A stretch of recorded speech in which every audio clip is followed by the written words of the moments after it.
Minister, in Limerick we don't have a big fishing industry, but we have industries that are supported through the fisheries. And my colleagues here on the Rural Independents have fishery within their counties, major fisheries, and I support them. I've listened to all the people that contributed here tonight, but one thing that I have, and the media are actually coming out at the moment and they're saying, what TDs have a second job?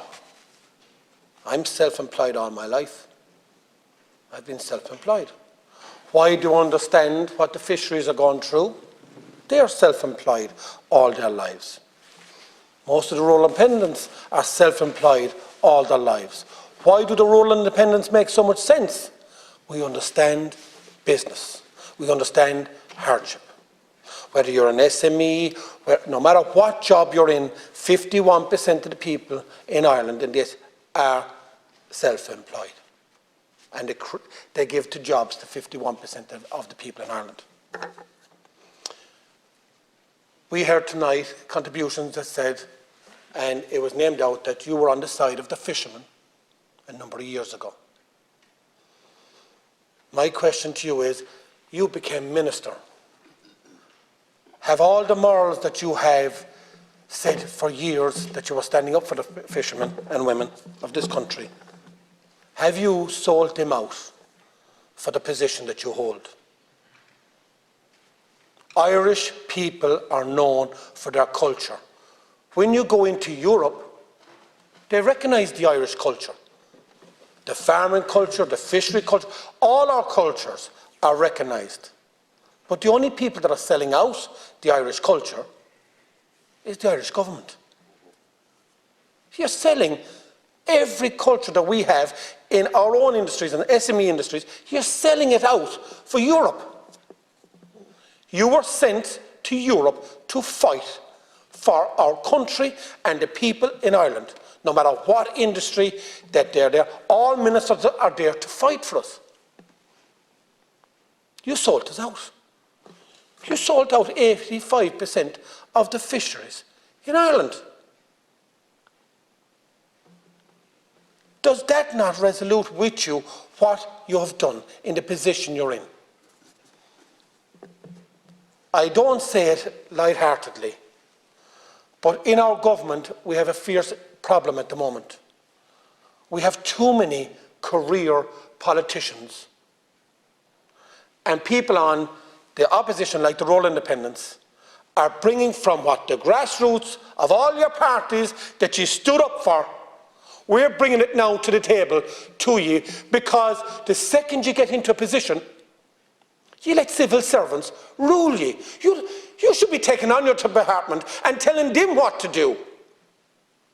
Not them giving you what you don't agree with. And going around in circles saying, I didn't say this. Parliament Loughlin just said it and read out a statement that you had said yourself on the record and read it back to you. My job as a Limerick TD is to represent the people that put me in here. No matter what industry, farming, wherever they come from, the people that are working, people that are not working, everyone that put me up here, I have to fight for the best deal for Limerick. Your job as a minister is to fight for the best deal for Ireland. You didn't fight. You didn't fight. And this legislation, coming from a business person, they're looking to take this from 30 days working days to 60 working days. I can understand that as a business person. Everyone else here can understand that as a business person. Maybe the department and the civil servants can't understand it because they have somebody running around doing it for them. These are people that are working tooth and nail to provide not only for the fishing industry, but for the transport industry and all the other things that you have done to penalise them when you could have actually helped them, even in the fuel costs.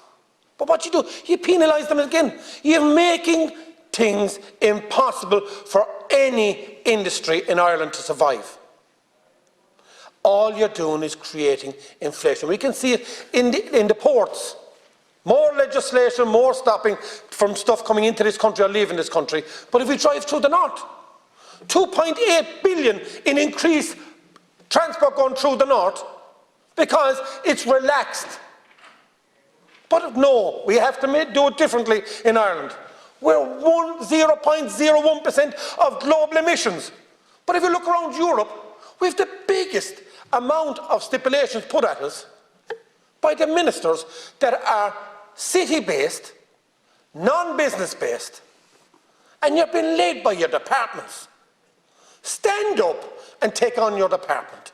Stand up and fight for the people that elected you here to represent them.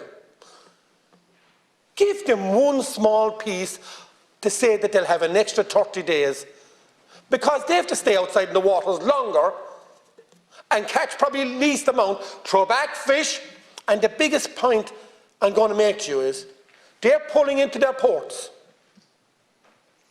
and they see other trawlers pulling into the ports, unloading their fish onto trucks, and they have to empty their boxes.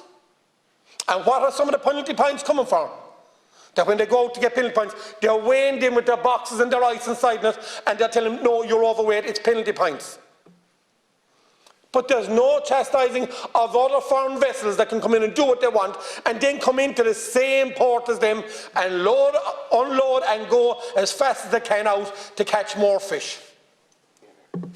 That's wrong, Minister.